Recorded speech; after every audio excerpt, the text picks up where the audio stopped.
got so much fucking design on right now.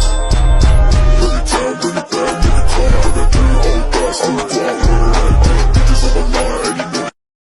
Halo teman-teman semua, perkenalkan nama aku Rici Gustiani Putri dengan NIM 24016150. Nah, pada video kali ini aku akan membahas materi mengenai pragmatik.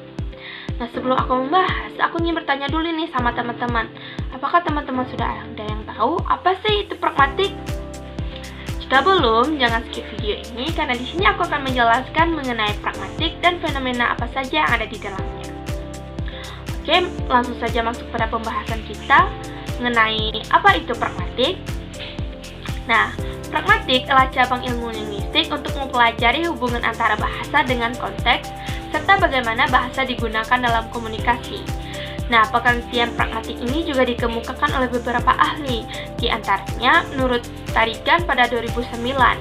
Menurutnya, pragmatik memusatkan kajian pada cara manusia berperilaku dalam keseluruhan situasi pemberian dan penerimaan tanda. Selain itu, Levinson pada tahun 1983 menjelaskan bahwa pragmatik telah dieksis, implikator, praanggapan, tindak tutur, dan aspek-aspek struktur wacana. Dan yang terakhir adalah Nababan pada tahun 1987. Nababan menjelaskan bahwa pragmatik adalah kajian mengenai kemampuan pemakai bahasa menghubungkan ucaran-ucaran dengan konteks. Konteks yang dimaksud adalah suatu yang sama-sama diketahui oleh mitra tutur. Nah, pragmatik ini berbeda dengan kajian ilmu linguistik lainnya.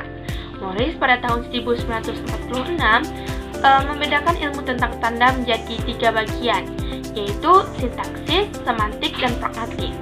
Sintaksis mempelajari hubungan antara lambang dengan lambang lainnya dan struktur bahasa seperti urutan kata dan komposisi kalimat.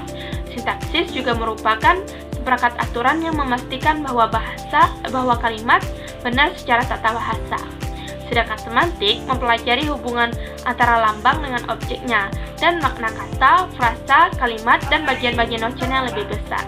Semantik meneliti bagaimana bagian-bagian wacana yang lebih kecil berinteraksi untuk membentuk makna ekspresi yang lebih besar. Dan sedangkan pragmatik, ilmu yang sedang kita bahas dalam video ini, mempelajari hubungan lambang dengan penafsirannya dan menekankan konteks sosial. Pragmatik membantu kita melihat lebih jauh dari sekadar makna, harfiah, kata-kata, dan ucaran, serta memungkinkan kita untuk fokus pada bagaimana kata dibandingkan dalam konteks. Dalam kajian pragmatik, ada yang dikenal dengan fenomena pragmatik. Fenomena pragmatik ini dibagi menjadi 4 bagian, yaitu dieksis, implikator, praanggapan, dan yang terakhir tindak tutur. Nah, kita akan membahas dieksis terlebih dahulu. Dieksis adalah kajian mengenai kata atau frasa yang maknanya bergantung pada konteks pengucaran atau situasi pengucaran. Levinson pada tahun 1983 mengklasifikasikan dieksis atas 3 bagian, yaitu dieksis persona, dieksis ruang, dan dieksis waktu. Yang pertama, dieksis persona atau person dieksis. Ini berkaitan dengan peran sosial dan dihubungkan antara peserta dalam suatu percakapan. Kata yang menjadi pembahasan dalam dieksis ini adalah pronominal atau kata ganti. Dan yang kedua adalah dieksis ruang, yaitu yang menunjukkan lokasi atau tempat yang relatif terhadap penutur. Dieksis ruang ini dibagi menjadi 2, yaitu dieksis ruang yang dekat dengan penutur dan dieksis ruang yang jauh dengan penutur. Dan yang ketiga adalah dieksis waktu, yaitu yang berkaitan dengan pemahaman tentang rentang waktu ketika tuturan dilakukan. Dan dieksis waktu berhubungan dengan kata tes atau adverbia penanda waktu.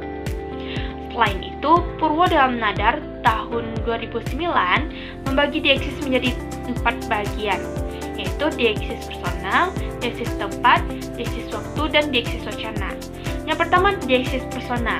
Dalam dieksis ini, yang menjadi acuannya adalah pemeran dalam peristiwa bahasa. Dikategorikan menjadi 3, yaitu yang pertama, kategori orang pertama yang rujukannya adalah diri sendiri.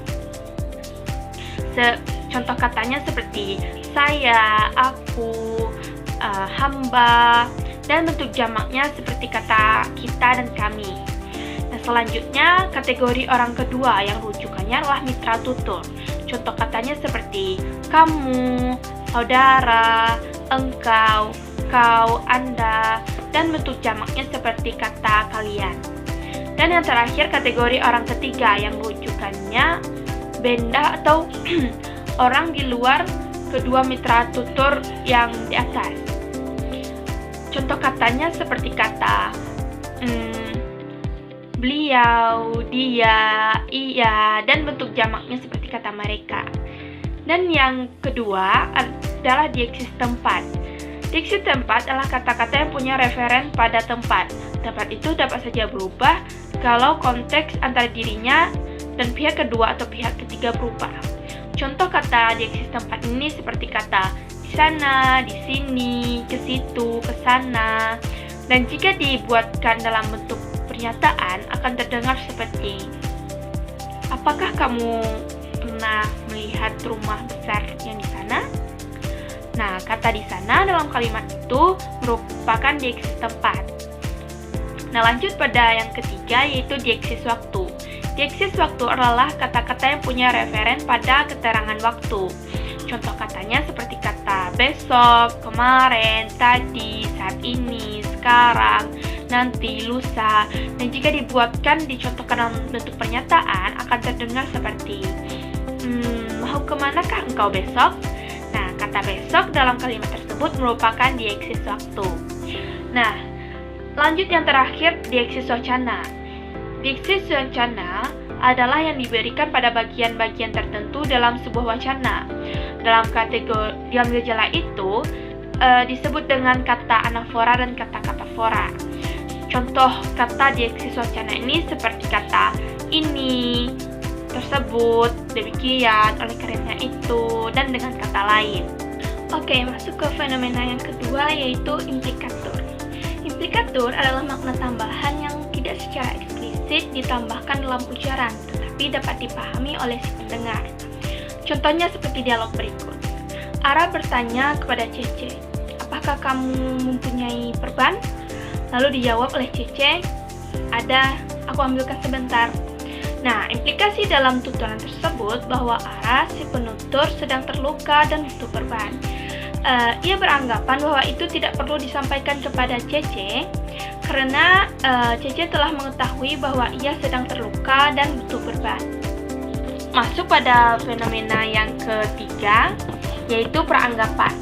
Peranggapan adalah asumsi yang dipegang oleh penutur dan pendengar tentang dunia dan pengetahuan bersama yang diperlukan untuk memahami suatu ujaran. Menurut Maxan pada tahun 1994, peranggapan adalah suatu makna tersirat yang dibawakan oleh pengucapan kalimat, selain dari makna tersirat yang akan disampaikan. Nah, contoh peranggapan ini seperti pernyataan, dia sudah berhenti merokok. Maka peranggapannya adalah dia pernah merokok di masa lalu.